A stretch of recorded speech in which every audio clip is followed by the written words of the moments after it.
Hello po! After nga nung matinding puyatan namin kanina with our first setup sa MJJ, we are here at Dantes Villa located at Barangay Cuayan, Villa Sarina. 2 oras nga lang ang tulog namin. Si Papa lang ang may maayos na tulog kasi di namin siya kasama nag-setup kanina. 4 AM na nga kami nakauwi and natulog na agad kauwi. Tapos gumising ng 6 AM kasi maagang second event dahil binyag ito. Pero 2 ang celebration kaya yung isa ay christening which is ang may main event. And yung isa naman ay 63rd birthday. Full setup nga ito under Ma'am George Management, kaya 3 kami dito nila Papa and kapatid ko. Tapos sila Papa Nay naman ay 3 din sila sa kabilang setup. Sa may Mabalakat naman, 2 oras lang din ang tulog ni Papa Nay. Tapos sila ate and kuya naman ay wala pang tulog kasi nagluto pa and nag-deliver ng order sa kanilang food trays. Saglit lang naman ang setup kasi maliit lang ang space for the backdrop.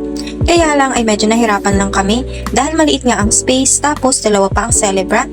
Halos same lang naman ang motif nila. Yung sa 63rd birthday ay inalis lang yung color pastel pink na balloons.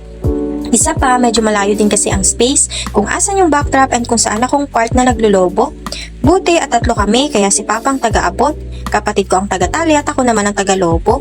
Di naman pwedeng mag-stack ng lobo dito sa may backdrop banda kasi nagliliparan at open space kasi. Tapos tabi na agad ng swimming pool. Then pagkatapos namin mag-setup dito ay sa susunod na setup pa kami. 4th and last setup na. Dala na din namin kaya dediretso na kami niyan doon.